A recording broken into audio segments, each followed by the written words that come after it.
Holy, what is up, great Canadian ape family? Oh, it was shit. red. That was a bloody day. Oh. I had a bloody nose earlier, actually. Yeah, it was like it stopped right up there. Yeah. Just like getting checked into the boards. It was anyways, bad. We are the Great Canadian Apes. My name is James Marin. Jim Marin. And we are not financial advisors, so take everything we say with a grain of salt. And we're looking at Progenity today again, and let's get into the video. So it was a red day, stock down 10%, extended Cyber Monday sale. Maybe it's Wednesday, but shit. They're both days of the week. Yeah. Upcoming settlement date T+2, so that's tomorrow, December 2nd. Ortex and Fintel data coming your way. Threshold list is a non-issue. Hedgies have stick-handled their way around it, unfortunately. Remains solid long-term hold. Ortex gives analysts rating of hold and buy with price target of $6, which is plus 90%, probably even more right now because it's at like 270, so over 100%. Mm-hmm. And not financial advice. I actually picked up some calls today. I picked up about 45 $2 January 2024 calls. So I very much believe in this company myself. There you go. Me too. So Progenity, one of the innovations that they have is with preeclampsia. Progenity has developed a pre-eclampsia rule-out test, which is currently still in development for patients presenting with signs and symptoms of possible pre-eclampsia from 28 to 38 weeks, which is just huge. I mean, when you take a look at the numbers for the U.S., you have 3.6 million babies a year born in the U.S., 360,000 in Canada, so we're talking 4 million there, and I don't know how many in the world, my goodness, hundreds of millions, right? So what is preeclampsia? So preeclampsia is a syndrome of pregnancy characterized by high blood pressure, multi-organ injury, and fetal compromise. The condition is primarily defined by symptoms: new onset hypertension, new onset... I can't even say that stuff. But yes. And so prevalence and impact of preeclampsia? Occurs in 5 to 8% of pregnancies in the United States. Between 8 and 20% of all pregnant women have at least one risk factor, and preeclampsia is the number 2 cause of maternal mortality. Yeah, and so this can save a lot of mums through... A lot of lives. Yeah, a lot of lives, both helping out the baby and mom, absolutely. The cost of a pregnancy with preeclampsia is upwards of $41,000. So the total cost of preeclampsia pregnancy is 3 times that of a normal pregnancy. The high cost of preeclampsia is driven by infant costs linked to premature delivery, longer hospital stays for infants, higher C-section rates, and other maternal adverse effects. Their solution is that physicians need better risk assessment tools for preeclampsia based on the pathophysiology of the syndrome, not just the symptoms. Ruling out preeclampsia in symptomatic patients has the potential to lead to greater precision and accuracy of diagnosis, reduce hospitalization and medical intervention, prevent unnecessary preterm delivery, decrease healthcare costs, improve outcomes for mother and baby, and provide peace of mind for patients. So that's a big thing, right? Right, absolutely. If they can diagnose it, then they can treat it. They know what's coming. Right? Exactly. They're not going to be blindsided. Yep. Right? Yeah. Like us in the stock market. That's it, right? They're going to know what's coming, and they can work towards the solutions. So various studies are currently there is a test developed with over 3,700 patients, and with Progenity's great track record with patents with 150 plus, I could see them sometime soon being able to have the full patents based on all of these tests for it. And what would that do to their bottom line? Just in U.S. and Canada alone, with 4 million births, the test is a $1,500 test. Would save all kinds of money for the healthcare system if this test went through with each birth.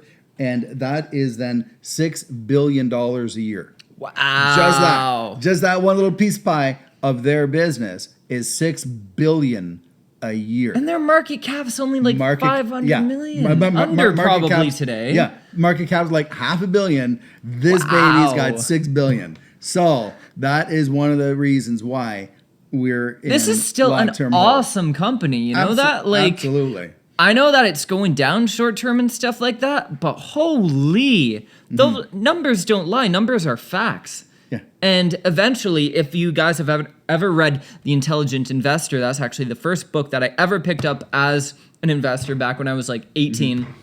And I say that like it's so long ago. I was 18, like fucking like whatever. I'm 19 right now. When you were a kid. Yeah. And anyways, they say how, Mr. Market, sometimes it's going to be unbelievable. He's going to say, you're going to have a share and he's going to be like, oh, I'll offer you, let's say in Progenity, $270 for this share. And you're like, I'm not selling you this share for $270. This company is worth friggin' billions. Come on. And then some days he'll be like, oh, well, here's $50. And then it's like, sweet. Yeah, exactly. Mr. Market changes from day to day, but if the company has value itself, that's what matters. Right. So today, Wednesday, December 1st, Prog opened at 321, had a high of 323, but had a slow bleed right throughout the day. By about 1 p.m., it was settling in around a level of support in around the 270s. 275 seemed to be a level of support throughout the afternoon. Closed at 272 with a low of a 270. Volume was 38 million, which is considerably down from the 10-day volume of 105 million, down 41 cents. Approximately 13% drop. Taking a look at the European markets over in Frankfurt, Germany, down 9%, opened at 2.78 euros, high of 280, low of 244, and closed at 246, which is 278 USD. Options expiring this week. We're getting killed. December 3rd, as of for Friday, December 3rd, we've got 500 contracts in there for 50,000 shares. Out of the money, 36,000 contracts. 3.8 million out of the money. The money that's going to the hedgies every week on their darn options is ridiculous. So be careful of buying the options. Consider leaps. The 1 years. That's what you ended up doing today. I did. Yep. January 2024. There you go. Here's January 2024 for $2. They're going for about $1.75. Come on, I got mine for $1.85. Well, that's probably your sale right here. Yeah. $1.85. And so I was just taking it in between the $1.55, the $1.95. Who knows? But you're right there with it. But for $1.75, good long-term company, and you've got that contract for a couple years. Of course, buying shares. You can buy shares today at 270. Yep. And so you've got the share forever. It's never going to expire, and you don't have to pay any more for it. But I mean, to look at that, the intrinsic value of to add the $2 with the 175 to be 375. Yeah, you're paying an extra buck, right? If you're buying the option, where you pay 95 cents more, and you actually get the share. So again, one of those things when it's this low. If you have conviction in the company, go for the share. We've been looking at short interest report for a while to be able to see, are we going to get that push tomorrow? I don't know. We got no killed. idea. We got killed again. Now, what's tough about this entire run up is, and can we still say a run up? It's falling pretty heavily, at the 270. But to look at the number of red candles, even as this upward channel, 3 out of 4 days in Progenity is a down day. But when we get green days, we get boom, boom, candle green days. Yeah. And so we're kind of... And then Powell releases news to send it friggin'... So hopefully that's all done. Hopefully we get a green day tomorrow. I'm holding long. I'm not expecting a short squeeze, but give me one of these boom, boom candles tomorrow, please. And don't release any bullshit news. We've been living with COVID for 2 years. Another variant is not going to change anything. Oh my God. Yeah. The failure delivers came out yesterday, and they're just stick handling their way out of it. Here we see $6 price target still with 2 holds, 2 buys at 91.69% return potential. The details of the shorts. It actually went up 2.5% today.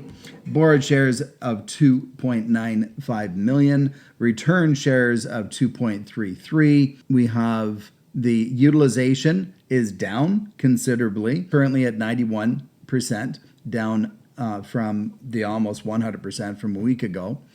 The cost to borrow is also down to current about a 60%. So it's still high, but it's not huge. The days to cover, 0.3. Shares on loan, currently 24 million, 16% change. That's an increase from yesterday, but over the week it's down 16%. The percent free float on loan is 21%. So it's still sizable. Anything 20% of a free float on loan is still, they're shorting it pretty heavily still. The estimated short interest of free float on loan is 9.6 million, and the exchange reported short interest is 16.8. Now, where you did have these boom boom candles before, oh no, they're kind of not. They're minis. Boom, boom. They're mini yellows, and so that's not. They were able to stick handle from the $22 million back to here, but I don't see, other than that one day where it did go up to $6. Yeah. They were able to hide over 10 million short shares and cover 6 million failure to delivers. So they covered 16 million shares. Yep. And we just don't see that in the price action. No. So, they're magic people. Right? I don't know what they do to get, so analysts are still getting a $6 price target, 91% ROI. Short interest is significantly lower. We rate this as a long-term play.